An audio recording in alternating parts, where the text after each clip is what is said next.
Y así comienza la Biblia. Bereshit Elohim ha-samayim ha-eretz.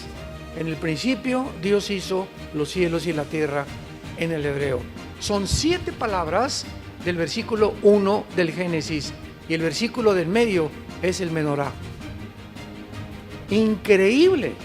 Esto ni los rabinos que hicieron esto se pusieron de acuerdo para haber podido coordinar y entender que había una secuencia impresionante en las mismas letras hebreas describiendo a Yeshua o a Jesús escondido, o las verdades que hasta el Nuevo Testamento fueron reveladas cuando los rabinos no creen en el Nuevo Testamento.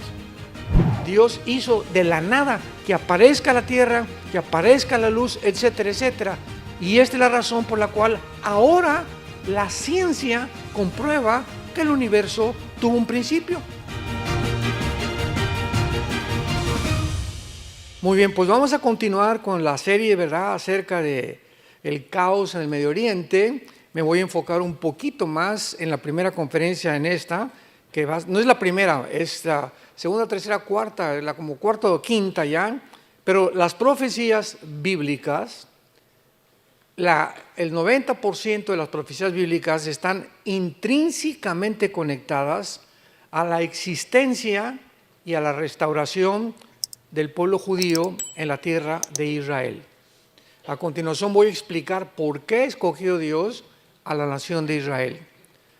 La nación de Israel se menciona 2,200 veces en la Biblia, 2,200 veces en el Antiguo Testamento y más de 70 veces en el Nuevo Testamento.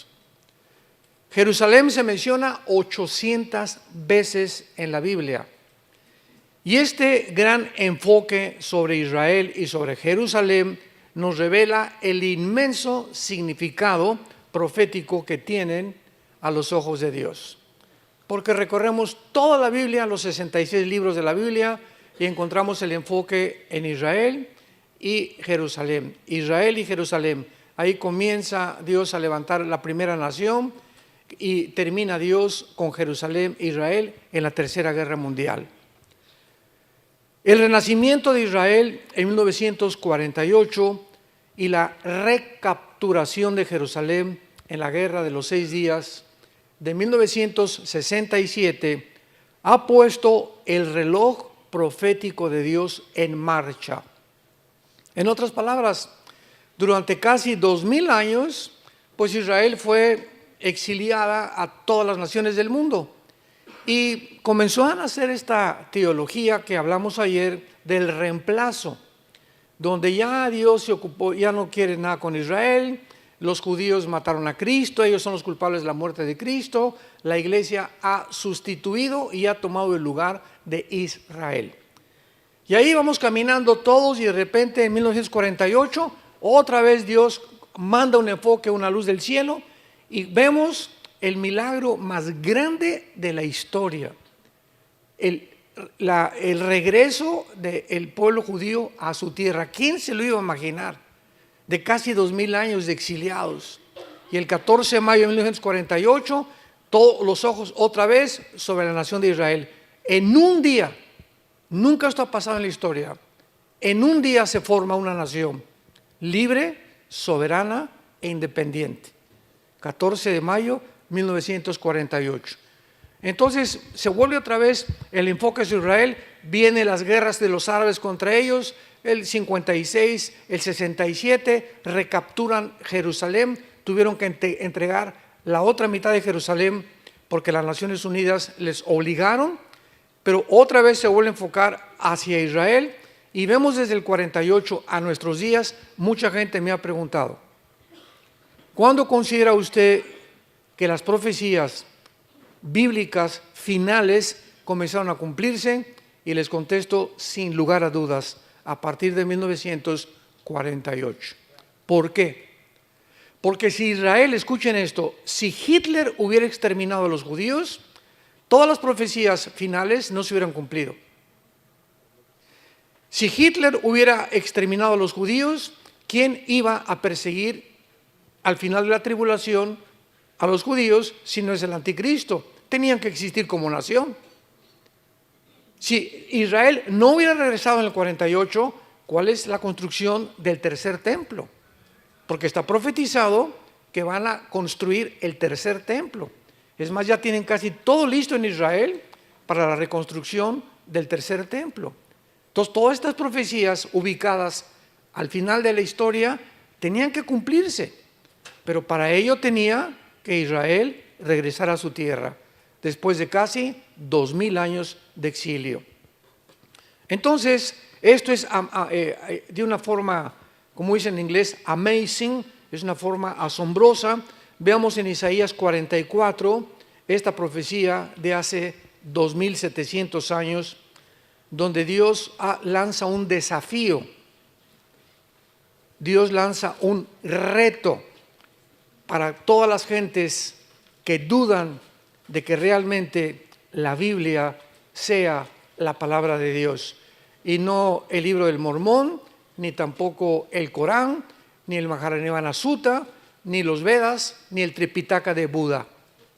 Tú puedes ponerme todos los libros sagrados aquí del lado izquierdo y la Biblia del lado derecho. Ningún libro que se considera sagrado contiene las profecías, la cronología de la historia, las evidencias físicas, genéticas, paleontológicas, antropológicas, microbiológicas, químicas, matemáticas, etcétera, etcétera, que contiene la Biblia. Ninguno. Es un libro asombroso. Y cuando hay críticas sobre la Biblia, simplemente es por desinformación o ignorancia. Veamos lo que dice Dios, Isaías 44, versículo 7. Comienza preguntando el Espíritu de Dios: ¿y quién proclamará lo venidero? Lo declarará y lo pondrá en orden delante de mí, como hago yo desde que establecí ¿a quién? El pueblo antiguo, que es Israel. Anúncienles lo que viene y lo que está por venir. No teman ni se amedrenten. No te lo hice oír desde la antigüedad y te lo dije. Luego ustedes son mis testigos. No hay Dios sino yo, no hay fuerte, no conozco ninguno. ¿Qué otro libro dentro de los que se consideran sagrados o religiosos tiene en orden la historia como tiene la Biblia? Un ejemplo rápido. En la historia han existido imperios. Vamos a enunciarlos: el imperio egipcio, el imperio asirio, babilonio, los medos persas, los griegos y el imperio romano. La Biblia describe el orden cronológico en el que iban a aparecer cada uno de estos imperios. Asombroso. Vienes al libro de Daniel, por ejemplo, y hay una visión en el capítulo 2 de Daniel de una estatua gigantesca que el rey Nabucodonosor tiene en un sueño y que ni los astrólogos, ni los magos, ni los hechiceros le pudieron interpretar. Entonces Daniel ora a Dios porque hubo un decreto de pena de muerte del rey Nabucodonosor, que el que no le interpretara pues era muerto inmediatamente. Entonces Daniel se pone a orar y Dios le revela a Daniel la interpretación de la estatua del sueño de Nabucodonosor, y le dice Daniel al rey Nabucodonosor: la cabeza de oro eres tú, el imperio babilónico. Escuchen con detenimiento. Después de ti vendrá otro imperio inferior, que de acuerdo a la historia fue los medos persas.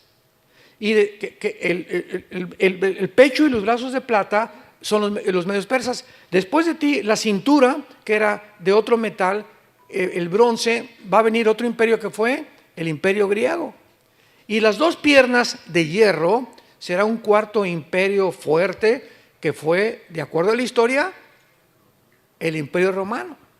Entonces, ahí describe Daniel hace 2600 años la secuencia de los imperios de la historia que ha corroborado que iban a sucederse uno tras otro, anunciado con cientos de años de anticipación. Y por eso dice Dios: ¿quién proclamará lo venidero y lo pondrá en orden? ¿Qué otro libro? Búscale. Yo les he dicho siempre en muchos seminarios, decimos en México: ¿quién es tu gallito, Giro? ¿Cuál es tu gallo? O sea, dime el libro que más amas. el libro de filosofía, de historia, de lo que tú me quieras mencionar, dímelo. O dime qué libro sagrado conoces tú y vamos a compararlo con la Biblia. Ninguno de los libros que se consideran sagrados, repito, contiene la historia, las profecías y todas las evidencias que son geográficas, históricas, que tiene la Biblia. Y además la Biblia es la razón por la cual es el libro más atacado y más controvertido que existe en el mundo. Y cuando los grupos de rock pesado, ¿verdad?, como Madonna, quieren atacar un libro, o como los E-Men, o como Iron Maiden, o como los Rolling Stones, ¿por qué nunca atacan el Corán? ¿Por qué nunca atacan el Tripitaka de Buda? ¿Por qué no atacan ningún libro? ¿Por qué es la Biblia el libro de más odio del mundo? ¿Por qué? ¿Por qué le arrancan las hojas y le comienzan a escupir sangre sobre la Biblia? ¿Por qué Jesucristo es el personaje y no Mahoma, y no Mahatma Gandhi, y no Buda, que acabó en McDonald's? ¿Por qué son el objeto del odio? Todo el odio está centrado. ¿Por qué aquí en Estados Unidos, por cualquier cosa, Jesus Christ? ¿Por qué no dicen Mahoma? Siempre es Jesucristo en la boca de todo el mundo, ¿verdad? ¿Y por qué siempre hablan de Dios o el Dios de la Biblia? Precisamente porque no es coincidencia, son el objeto del odio y del ataque de Satanás. Y ya lo entendemos que no es coincidencia lo que está pasando. Ahora dice aquí en el capítulo 46 de Isaías, denle la vuelta nada más, versículo 9. Isaías 46. Acuérdense, dice Dios, acuérdense de las cosas pasadas desde los tiempos antiguos, porque yo soy Dios y no hay otro Dios y nada hay semejante a mí, que anuncio lo por venir desde el principio y desde la antigüedad, lo que aún no era hecho, y que digo, mi consejo permanecerá, y haré todo lo que quiero. Que llamo desde el oriente a la ve, y de tierra lejana al varón de mi consejo. Yo hablé y lo haré venir, lo he pensado y también lo haré. Dice Dios, ¿hay algún libro que te diga o que te explique las tres preguntas más importantes de la filosofía y de la existencia del ser humano? Como número uno, ¿quién hizo el universo? ¿Cómo se originó el universo? Número dos, ¿quién soy? ¿Quiénes somos realmente? ¿Me podrá decir el psiquiatra, el psicólogo, el sociólogo, el antropólogo? ¿Quién soy? ¿De qué estoy formado? ¿Podrán conocer estos seres humanos igual que tú y que yo de qué estamos formados interiormente? ¿Podrán demostrar que hay algo que trasciende nuestra humanidad y nuestra vida física y terrenal? Y número tres, ¿hacia dónde se dirige la humanidad? ¿En qué va a terminar la humanidad? Número uno, nadie podrá jamás decir cómo comenzó el universo. ¿Por qué? Porque para que sea científico, tiene que ser repetitivo. Entonces, como nadie estuvo cuando fue creado el universo, simplemente hay teorías, hipótesis, especulaciones. Y se han inventado como la teoría del Big Bang. Pues comenzó con una explosión del universo. Señor ateo, come here, please. Acércate. ¿Y quién produjo la explosión? Porque la nada no produce nada. Y si seguimos una línea lógica elemental, después de que dice usted que hubo una explosión, ¿podrá la materia producir el pensamiento? ¿Podrá la materia producir la conciencia? La nada no produce nada. Y venimos a la Biblia y así comienza la Biblia. Bereshit Elohim ha-samayim ha-eretz. En el principio Dios hizo los cielos y la tierra en el hebreo. Son 7 palabras del versículo 1 del Génesis y el versículo del medio es el menorá. Increíble.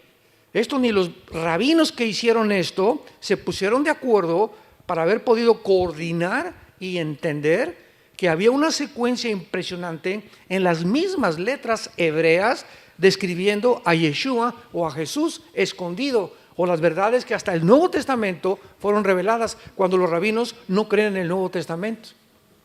Impresionante. Entonces la Biblia nos muestra que fue hecho el universo de la nada. Hebreos 11, 1 y 2. De lo que no existe, Dios hizo lo que existe. Se llama ex nihilo. O sea, fue hecho de la nada. Dios hizo de la nada que aparezca la tierra, que aparezca la luz, etcétera, etcétera. Y esta es la razón por la cual ahora la ciencia comprueba que el universo tuvo un principio. Porque en tiempos de Galileo y en tiempos de todos los grandes astrónomos del pasado, la Iglesia Católica los frenó para que no siguieran investigando y demostraron, ¿verdad?, que la tierra, decía, no es que siempre ha sido la tierra eterna, y la Biblia dice que hubo un principio. ¿Cuándo comprobaron que la tierra tuvo un principio? Cuando descubrieron las leyes de la termodinámica. Las leyes de la termodinámica, damas y caballeros, santos de Dios, son las dos leyes físicas que rigen todas las demás leyes del universo. La primera ley explica claramente que nada se crea ni se destruye. Y la segunda ley de la termodinámica establece físicamente que todo tiene un proceso de descomposición, de deterioro, que todo se echa a perder. Esto se tiene que echar a perder, mi coche se tiene que echar a perder, yo estoy muriendo celularmente, todo absolutamente. El sol pierde millones de toneladas de masa por minuto. El universo está bajo una ley que antes de que se descubriera las leyes de la termodinámica, la Biblia le llama la ley de la corrupción.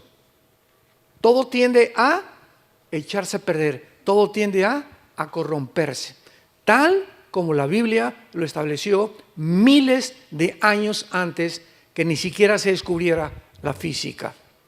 Así que esto es increíble. Cuando tenemos toda esta información, nos damos cuenta que la Biblia sobrepasa la comprensión de la misma ciencia, porque antes que la ciencia descubra algo, la Biblia se anticipó. Y luego, ¿quiénes somos nosotros? Bueno, pues hasta el siglo pasado aparece un doctor llamado Sigmund Freud, padrino de muchos de ustedes. Y Freud comienza, él rechazó, no, la Biblia no la quiero estudiar, su mamá se la quería enseñar, me voy a poner a estudiar y voy a hipnotizar a mis pacientes, dijo Freud, para descubrir a través del hipnotismo en pacientes de neurastenia, que a través del inconsciente, del consciente los voy a llevar al inconsciente para que descubra lo que hay en el subconsciente y tratar en su conducta subconsciente que está en el cerebro, tratar de corregir la esquizofrenia, la paranoia, la psicosis, la psicopatía, la patología, etcétera, etcétera. Entonces Freud creyó que nosotros teníamos un problema en la psique, de venir la palabra mente. Y se equivocó rotundamente, porque la Biblia nos dice que hay otro elemento más profundo que la mente, que es el origen de los problemas mentales, y es el espíritu. Entonces, ¿quién nos puede decir que existe el espíritu? No se puede meter un aparato de rayos X y detectar, somos espirituales. No, la Biblia nos lo revela, somos un espíritu. Tenemos un alma, que es la psique, donde están las emociones, los sentimientos, la voluntad y el intelecto, y vivimos dentro de un envase, una cáscara, una botella que se llama el cuerpo humano. El cuerpo humano se va deshaciendo cada día más y más y más, pero el alma y el espíritu son eternos, tanto para los que van a ser condenados eternamente como para los que tienen la salvación eterna también. Entonces Freud se equivocó. Y así vienen, ¿verdad? No, el problema, Carlos Marx, 50 años antes de Freud, el problema es la lucha de clases. Y si el proletariado derriba a la burguesía, si los pobres derriban a los ricos, se acabó el problema. El problema está en los ricos que explotan, los reyes, etcétera, etcétera. Vamos a derrumbarles y vamos a quitarles todo y que los pobres tomen el poder. Y así nació la ideología del comunismo. Y cuando pusieron en práctica esto, ahí tienes a Cuba. La revolución por acá y por allá. Ahí tienes a Rusia, ahí tienes a Mao en China. Ahí tenemos tantos ejemplos actualmente, ¿verdad? Venezuela, etcétera, etcétera. Lo que están haciendo ahorita en Colombia es inconcebible. Pero ahí está la ideología. Se demostró en el 91 que cayó el comunismo, se demostró que no funciona. Y así el ser humano ha sido una búsqueda continua en ideologías, en procesos, en proyectos, en descubrimientos para tratar de descubrir de dónde somos, quiénes somos, cuál es el problema del ser humano, cómo se puede arreglar la sociedad. Y siempre hemos hecho el ridículo porque no somos dioses. No somos dioses. Ahí está la soberbia del ser humano, la que nos ha llevado al estado en el cual nos encontramos actualmente. Muy bien, Dios crea el universo y vamos a seguir una línea de lógica. Si Dios crea un planeta que se llama el planeta Tierra, Dios pone alrededor del planeta Tierra lo que se llama la atmósfera, que es casi el 90% de nitrógeno mezclado con oxígeno y otros gases. Entonces, ahorita yo camino por todos lados, voy a China, voy a Alaska, donde quiera, y hago esto. ¿Qué es lo que estoy respirando? Estoy respirando un gas, estoy respirando algo que exactamente es lo que necesitan mis pulmones para poder vivir. El oxígeno es lo que le da la vida a mi cerebro y a mis neuronas. Me voy a la luna, me muero. Me voy a Marte, me muero. Y están pensando en tener luna de miel en la luna. O como dijo Elon Musk, ¿verdad? Vamos a salir en un cohete, nos vamos a Marte y vamos a trasladar de la Tierra a Marte. Preparémonos porque en 10 años vamos a irnos a Marte a vivir. Son marihuanadas. ¿Cómo se atreven estas personas que supuestamente en el siglo XXI son calificadas como personas inteligentes, Elon Musk y Noah Harari y Klaus Schwab y todos estos que están dentro de este ambiente de la tecnología? ¿Cómo se atreven a decir eso? Por más que, ¿cómo vamos a ver el oxígeno a Marte? ¿Cómo le voy a dar un beso a mi esposa? ¿Con una escafandra? Mejor me voy a Cancún, de luna de miel. Bueno, son tantas tonterías, pero siempre aspirando, ¿verdad? Y la Biblia declara claramente que Dios formó este planeta a comparación de todo el universo que existe con las condiciones, los árboles. La manzana contiene características nutriológicas, vitamínicas que mi cuerpo necesita. El plátano, el potasio que mi cerebro necesita. Las uvas tienen el resveratrol que mi cuerpo y mi sangre necesita. Las mandarinas, los limones, las vitaminas que necesito, vitamina C. Todo a nuestro alrededor está relacionado con nuestra sobrevivencia. Damas y caballeros, señores ateos, ¿coincidencia? ¿Coincidencia? ¿Cómo es posible que nos atrevamos a creer que aparecimos por coincidencia? El mar, el agua que tenemos, las montañas, las puestas de sol, nos ha puesto Dios en un huerto, en un paraíso maravilloso. Y este paraíso lo hemos convertido en un basurero. Ya contaminamos el agua del mar, ya contaminamos la comida, ya contaminamos el aire, ya contaminamos el agua, hemos contaminado todo a nuestro alrededor, demostrando que el diagnóstico que Dios tiene en la Biblia es verdadero. El ser humano es autodestructivo. ¿Por qué fuma, don Pancho? Porque me gusta, pastor.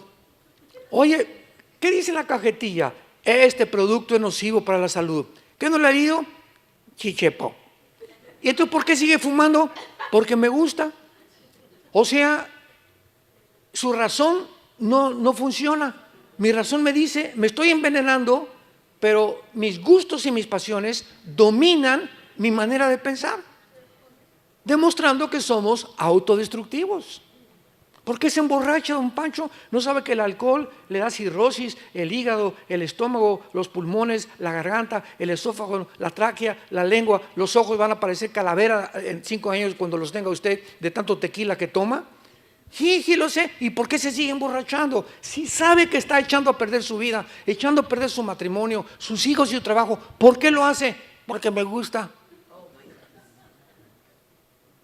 O sea, esto nos demuestra que el ser humano no es gobernado por la razón, sino por sus pasiones. Tal como lo dice Romanos 7, el mal que no quiero, eso hago. El bien que quiero hacer, no lo hago. Porque cuando quiero hacer lo bueno, cuando quiero dejar el cigarro, cuando quiero dejar el alcohol, cuando quiero dejar la pornografía, encuentro que hay un poder dentro de mí, sígame con cuidado, un poder dentro de mí maligno, que me lleva a hacer lo que yo no quiero. Yo no quiero fumar, pero me gusta. Yo no quiero la pornografía, pero me siento atado como un esclavo. Yo no me quiero emborrachar, pero me siento... Y entonces se inventan centros de rehabilitación, alcohólicos anónimos, etcétera, etcétera, para tratar de ayudar a la gente a salir de sus prisiones en las que nos encontramos. Y no hay ningún antídoto. Un psicólogo, un psiquiatra, ningún hospital psiquiátrico puede sanar a nadie. La Biblia dice que hay solamente un antídoto, se llama la sangre de Jesucristo.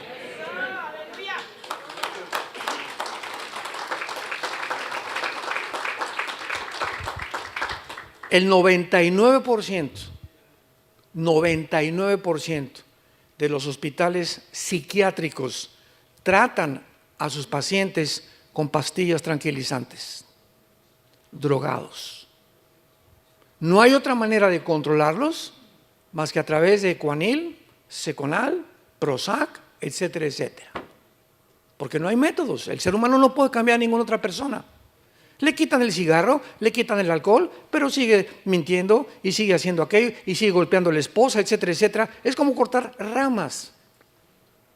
Pero Jesucristo viene a la raíz del problema, a nuestras vidas. La raíz es espiritual. Nos comportamos como nos comportamos y la mente la tenemos como la mente porque espiritualmente estamos muertos. Sin el poder de vencer aquellos vicios que nos han atado durante tanto tiempo. Y es por eso Jesús dijo, cuando conozcas la verdad, te hará libre. Es la verdad la que nos hace libre. ¿Qué significa? La ignorancia te mantiene en la esclavitud, que es totalmente lo contrario. Entonces, Dios, después de que hace todo eso, es lógico que forma a un pueblo especial. Adán comienza a reproducirse, tiene hijos, hermanos, hermanas, etcétera, etcétera. Durante los primeros 1500 años, de Adán al diluvio hubo 1500 años. Entonces Noé lo levanta Dios, de sus 3 hijos se forman todas las más de 70 naciones del mundo bíblicamente, y después Dios comienza en el capítulo 12 a llamar a un hombre llamado Abraham. Sin la H, era Abraham, no era Abraham todavía, padre de las naciones. Y a través de este hombre le dice a Abraham, vente y salte de tu tierra y te voy a enseñar y te voy a hacer un pacto contigo. Vayamos a Génesis capítulo 12 para que veamos el inicio y la comprensión de la nación de Israel. Una vez me preguntaron, ¿y por qué Dios escogió a Israel? Y le dije, ¿por qué le dio la gana?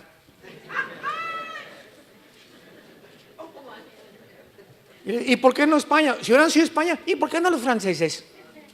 Y si hubieran sido los ingleses, ¿y por qué no los alemanes? Y si hubieran sido los italianos, ¿y por qué no los griegos? Simplemente Dios es soberano. Y Él escoge a una persona para formar un estado, un patriarcado, un estado y después una nación. Y el propósito de Dios es que a través de esa persona, y Abraham no era judío, Abraham fue llamado de Irak. Él no era judío, el judaísmo nació mucho tiempo después. En aquel tiempo todos eran gentiles. Pero Dios llama a una persona por formar una nación y para que a través de esa nación, que es Israel, pudo haber sido México, vuelvo a repetir, o los italianos, o los ingleses, Dios escogió la nación más insignificante del mundo. Un puntito en medio de todas las demás. Israel es del tamaño de Nueva Jersey, lo más grande que puedas imaginarte, rodeada de las más grandes naciones del mundo, como China, Rusia, mira nada más la extensión de territorio que tienen. Israel es un puntito que trae loco al mundo ahorita. Dios lo hace principalmente para que las demás naciones entendieran que de ese pueblo llamado Israel, Dios le entrega a ese pueblo las leyes espirituales, las leyes morales y las leyes higiénicas de lo que debemos comer y lo que no debemos de comer. Y para que ese pueblo las divulgara a todas las naciones y se convirtiera Israel en la luz de las naciones. Sabemos que finalmente fracasó. Pero dice Génesis 2, Jehová había dicho a Abraham, vete de tu tierra y de tu parentela y de la casa de tu padre a la tierra que te mostraré, que es la tierra de Canaán, finalmente. Y haré de ti una, ¿qué cosa? O sea, ¿quién es el padre de árabes y de judíos? Abraham. Los árabes reconocen a Abraham como su padre. Vuelvo a repetir, porque los semitas son tanto árabes como judíos. El problema vino después. Pero vemos que de Abraham nacen dos de las más grandes razas del mundo, que son los judíos y los árabes. Haré de ti una nación grande y te bendeciré. Y engrandeceré tu nombre y serás bendición. Bendeciré a los que te bendijeren y a los que te maldijeren, maldeciré. Y serán benditas en ti todas las familias de la tierra. Y lo vemos nosotros que todo el Antiguo Testamento fue judíos, judíos, judíos, judíos, judíos.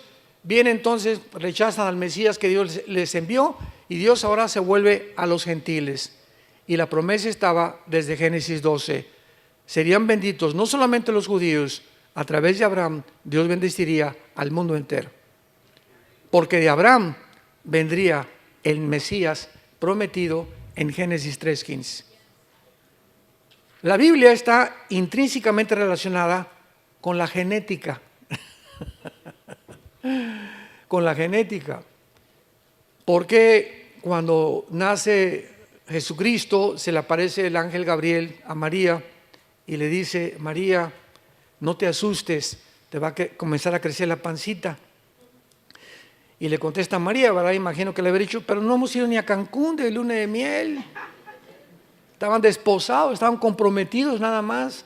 No podían tocar a su novia, hasta era mortal, era muerta a pedradas el adulterio o la fornicación antes de casarse. Y entonces se le aparece también a José, el ángel Gabriel, y le dice en Mateo y en Lucas, no temas de recibir a tu mujer, porque la pancita no es del lechero, ni del panadero, ni de nadie, ¿verdad? Ese santo ser que van a hacer no es tuyo, pero no te asustes. Ella no ha sido adúltera, sino que ha sido escogida por Dios para que lo que nazca sea llamado el producto del Dios Altísimo. Y ustedes no le van a poner nombre, ¿eh? Dios dice que le pongan Yeshua, que le pongan Jesús. La pregunta es la siguiente: ¿por qué José y María no podían tener relaciones? Porque tú y yo hemos nacido de papi y de mami, todos nosotros.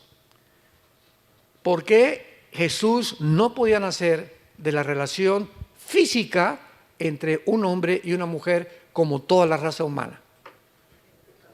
Aquí está la genética. Y no es hasta 1954, querido, que el doctor Crick y el doctor James Watson se les dé el premio Nobel de Medicina por descubrir la hélice o la molécula del ADN, el DNA, o el ácido desoxirribonucleico. Y cuando se descubre el ADN, aunque ya Mengele había descubrido las leyes de la herencia en 1800 del siglo anterior, pero solamente descubrió que había leyes hereditarias cuando comenzó a mezclar chícharos, hasta que se descubre la molécula del ADN, se comienza a entender verdaderamente la biología del ser humano. Los hombres tienen el cromosoma Y que no tienen las mujeres. Las mujeres tienen los dos cromosomas X que no tenemos los macho camachos. ¿Y qué es lo que determina el género? Vean ustedes todo esto alrededor de los pseudocientíficos que nos rodean, que están negando la identidad de género. Le preguntaron el otro día a un hombre de color, le preguntaron que era pastor, ¿Nos puede usted decir que es una mujer? Hijo, claramente, mi mamá. O sea, todos los que son mamás son mujeres por el amor de Dios. O sea, los hombres no tenemos vagina. Los hombres no tenemos el órgano de reproducción que tiene una mujer. Entonces, ¿qué es una mujer? Es muy fácil. No necesitamos la Biblia para saber que es una mujer. La ciencia nos los dice. Si tienes el cromosoma XX, eres mujer. Si tienes Y, eres hombre. Vístete de china poblana, vístete de la princesa de Persia. Si eres hombre, nadie te va a cambiar. Si tienes el cromosoma Y, eres hombre. Y lo que determina el género es la biología y la genética. Entonces, cuando cayó el pecado en Adán, ¿qué fue lo que se infectó? Porque el hombre es el transmisor, la semilla la traemos nosotros. Y las mujeres reciben, son la receptora de nuestra semilla o del esperma. Entonces, cuando el pecado entra al ser humano, lo primero que se infecta es la genética. Antes los leones no rugían y las plantas no tenían espinas, las rosas, los animales no tenían veneno, las culebras, las tarántulas, etcétera, etcétera. Toda la creación estaba completamente bajo el gobierno de Adán y Eva. En el momento que el ser humano peca, síganme con cuidado, el momento en que entra el pecado, inmediatamente la creación alrededor se infecta genéticamente. Cambia la genética de los leones, porque el chip que había puesto en los leones era que no rugieran, ni que mataran, ni se alimentaran de carne viva. Y ahora iban a tener que matar a una presa inferior para poder sobrevivir. Las rosas comenzaron a salir la espina, comenzaron las tormentas, porque toda la creación está relacionada con la moral del ser humano. Mientras más pecado hacemos, el mundo se vuelve nuestro enemigo. Como hemos visto actualmente, todo lo hemos infectado y ahora tsunamis y terremotos. ¿Y por qué Dios manda esto? Dios no manda esas cosas, es el resultado de nuestra maldad. Como dijo la hija de Billy Graham, Anita Graham, ¿verdad? El hombre ha pecado, ha ofendido a Dios y se voltea y lo reta y le dice: bájate del cielo, siéntate aquí, te vamos a juzgar, tú eres culpable de todo lo que pasa. Por la idiotez del pensamiento del ser humano de no entender que somos nosotros los causantes de todo lo que pasa. Entonces, ¿qué fue lo que se infectó en el ser humano, en el hombre? Se infectó nuestro cromosoma Y. Y entonces, desde Adán a nuestros días, todos nosotros tenemos hijos, le comunicamos el esperma, viene la fertilización, la mujer recibe los 23 cromosomas que tenemos nosotros, se junta con los 23 cromosomas, se junta un cigote 46 cromosomas, y en el momento de la fertilización es en el momento en que Dios manda su espíritu. Pero la infección genética viene del alma. ¿Lo sabían? Qué interesante, ¿verdad? ¿Por qué? Porque el pecado se transmite a través de la sangre. Levítico, capítulo 11, la vida de la carne está en la sangre. Y la palabra vida en el hebreo es nepesh, que es el alma. El alma se encuentra en la sangre. Dios no crea a un niño recién nacido y le da el pecado. El niño trae por herencia genética el pecado. Romanos 5:12. Estoy respaldando lo que estoy diciendo.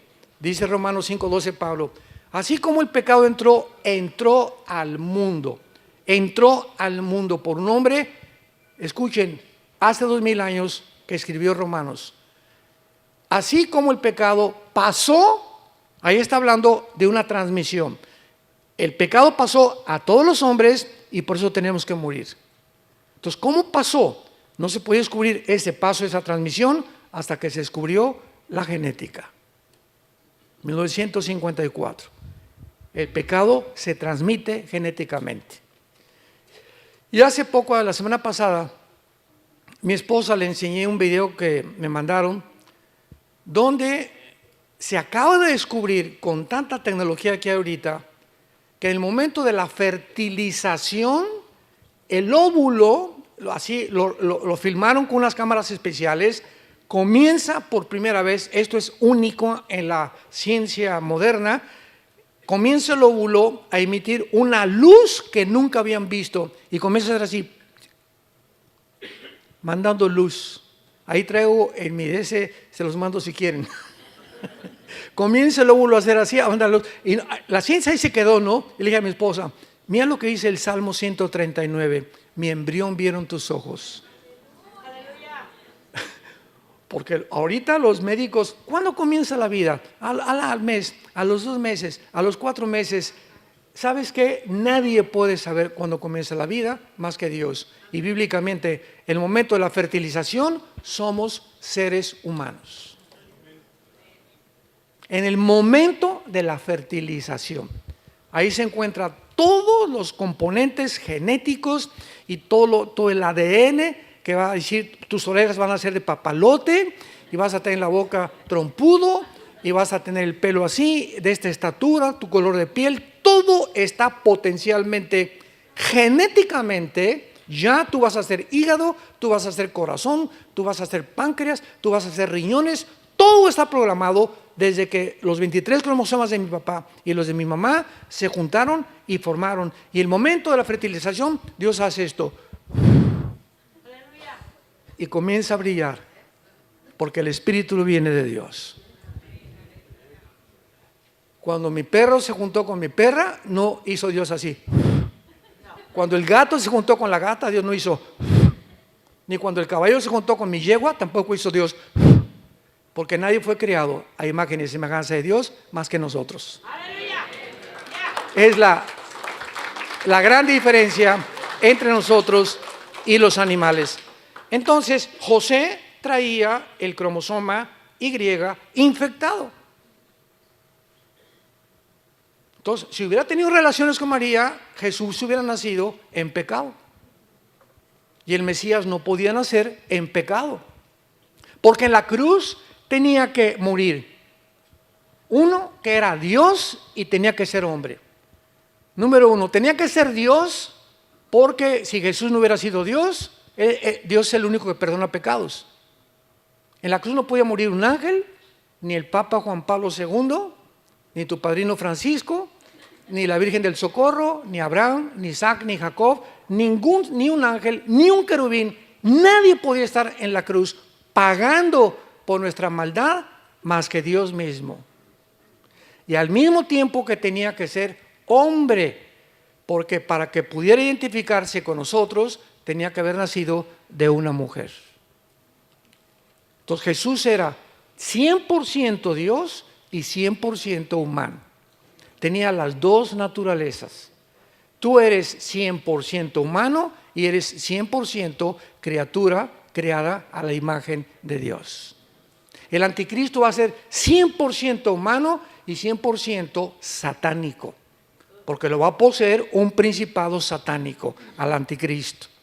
Entonces tenemos que entender la naturaleza espiritual para comprender no solamente la Biblia, sino también el mundo que nos rodea. Jesús tenía que nacer virginalmente. Como fue profetizado, nacerá la virgen y tendrá un hijo. Y venía el problema, ¿cómo puede una virgen, si es virgen, tener un hijo? Y todo el mundo estaba loco, ¿verdad? Y se equivocó Isaías. Isaías 7 dice que una virgen. Y hasta que nace Jesucristo y se descubre todo esto, la Biblia tenía la razón. Se adelantó miles de años la Biblia a la genética del siglo pasado. Como se ha adelantado, porque Dios ha puesto en orden la historia desde la antigüedad hasta que Jesucristo regrese. Entonces Dios forma ya con Abraham, en penúltimo lugar, una nación, y a esa nación le dice Dios a Moisés: vente al monte y te voy a dar las leyes morales de toda la humanidad.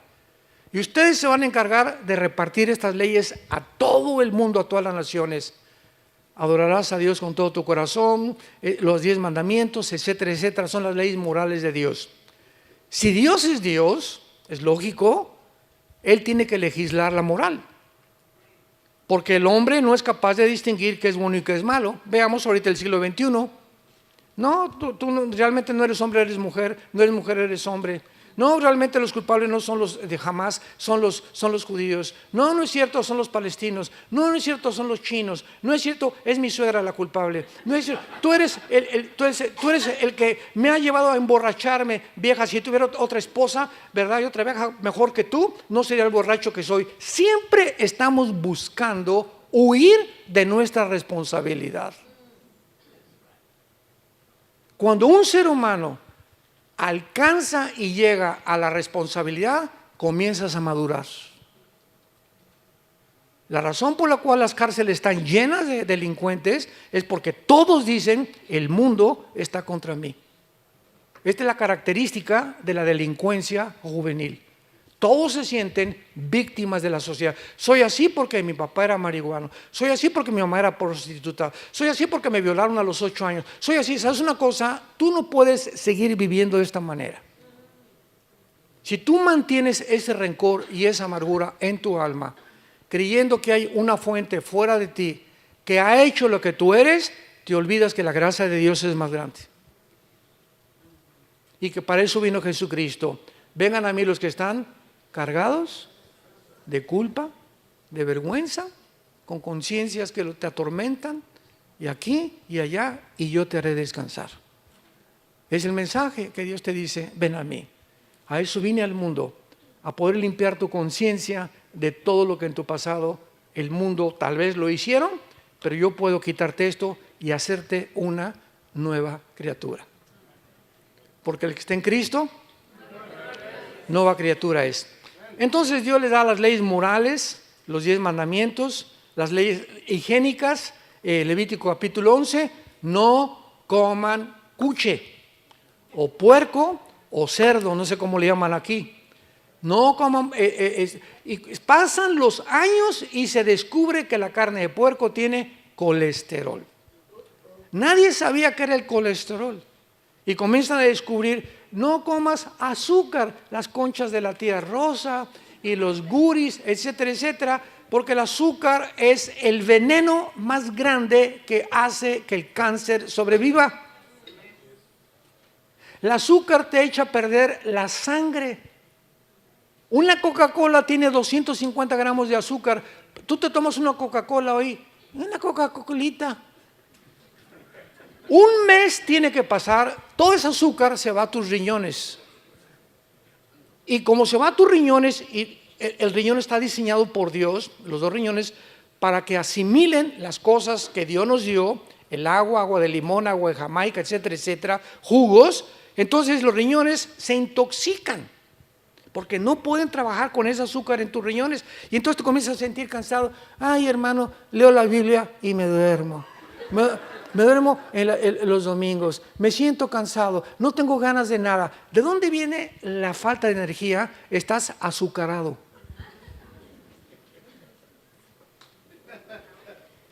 Dios nos dio las leyes: no coman ustedes conejos tampoco, no coman la langosta, es el plato más caro y el que más colesterol tiene. Qué inteligente es el diablo, ¿verdad? Y nos da las leyes de la alimentación para que sepamos distinguir que en las mañanas, lo primerito que tenemos que tomar no es: por el amor de Dios, se los suplico, se los ruego, no sea el café. Imagínate, es una como Hoy Express tu estómago, le pones ácido y peor que no tenga crema. Todavía capuchino. Y todo, lo primerito que llega es café, y comienza toda tu flora intestinal a asimilar todas estas cosas, todo el ácido, comienza a producirte problemas de gastritis, etcétera, etcétera. Lo primerito que el estómago tiene que recibir es fruta. Nunca comas fruta después de comer. ¿Para qué le pones ya a la Hoy Express? Y ahí está el cuche que traes ahí, el cabrito de Monterrey que traes ahí, los chilaquiles, el pozole de Puebla y de Oaxaca. Y arriba la fruta, pues ya no, tu estómago ya no puede jalar la fruta, todas las vitaminas que necesitamos, que es lo primero que tienen. La fruta es lo más alimenticio que existe, y las lechugas y las ensaladas. Y después ya ponle todo lo que quieras, huevos, omelette, pero tiene que tener fruta en ayunas el estómago para que funciones con salud. Todo está en la Biblia. Y así somos de tercos y por eso, ay, me duele, y sáqueme el espíritu que tengo aquí, hermano.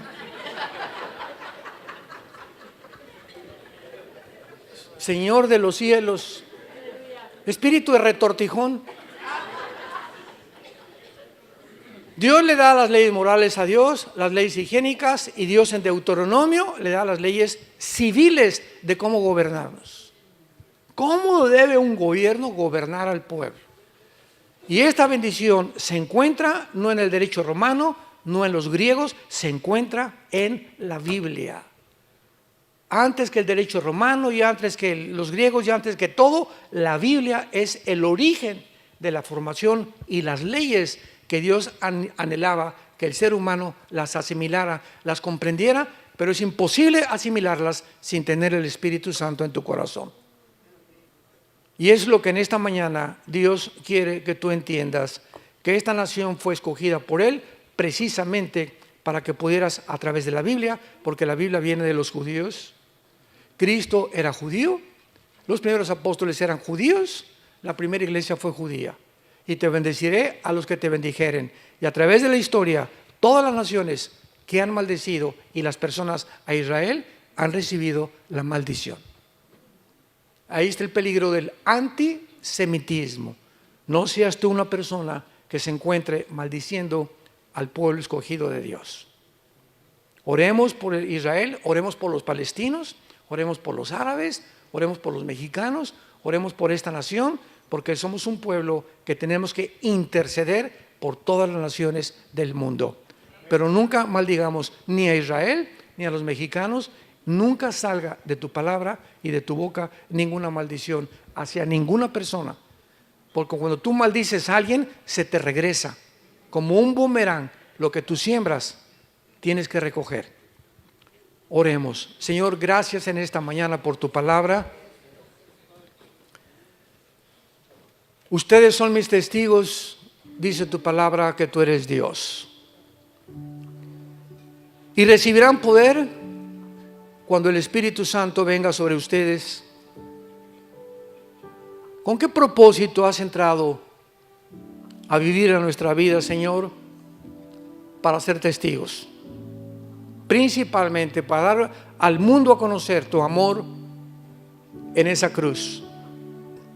Porque de tal manera amó Dios al mundo, a palestinos, árabes, judíos, mexicanos, a todas las naciones del mundo las ama Dios y a todas las llama al arrepentimiento.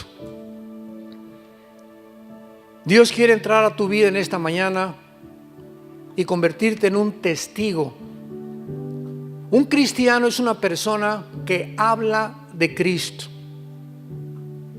Tú no puedes llamarte cristiano, ni te atrevas a llamarte cristiano, si desde el momento que tú te convertiste a nadie le has hablado de Cristo.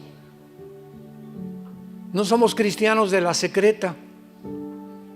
No tengas miedo delante de los hombres ni vergüenza de tu familia de llamarte hijo e hija de Dios, porque el que me confiese delante de los hombres, yo le confesaré delante de los ángeles.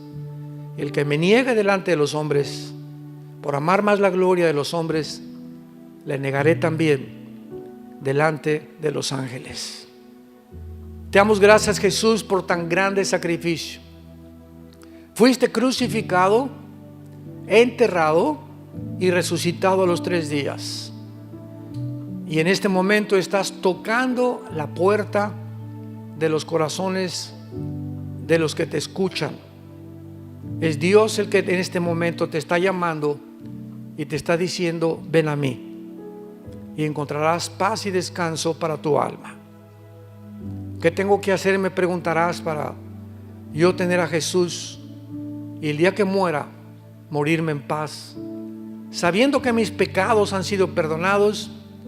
Arrepiéntete en esta mañana. Arrepentirse es reconocer que tu vida no está agradando a Dios, que tú tienes que cambiar de camino, porque hay caminos que parecen derechos, pero su fin es camino de muerte. El que no conoció pecado, por nosotros se hizo pecado, para que nosotros fuéramos hechos la justicia de Dios en él. Mas Dios muestra su amor para con nosotros en que, siendo aún pecadores, Cristo muere en tu lugar y en mi lugar. Él fue despreciado y desechado entre los hombres, varón de dolores, experimentado en quebranto. Como que escondimos de él el rostro. Fue menospreciado y no le estimamos. Mas él llevó tus enfermedades, tus pecados, tus maldiciones, igual que las mías, para que tú y yo podamos vivir una vida de perdón, de misericordia y de gratitud ante tan grande amor. Dile: Señor, entra a mi corazón en este momento. Ven, Jesús, dame ese descanso que mi vida necesita. Quiero morir en paz. No quiero tener rencor ni maldecir a nadie más en mi vida. Hayan hecho lo que me hayan hecho, perdono a mis enemigos. Guárdame en esa paz que sobrepasa todo entendimiento, porque creo que en la cruz pagaste por mis pecados con tu sangre. Creo que a los 3 días resucitaste y que ahora eres mi Salvador. Gracias, en tu nombre precioso, Jesús. Amén. Hola, ¿sabías que puedes ver este video y otros dentro de nuestro canal de YouTube? Nada más recuerda suscribirte a nuestro canal y activar la campanita para que te puedan llegar las notificaciones cada vez que cargamos un video nuevo y puedas ser el primero en verlo y disfrutar de todo nuestro contenido.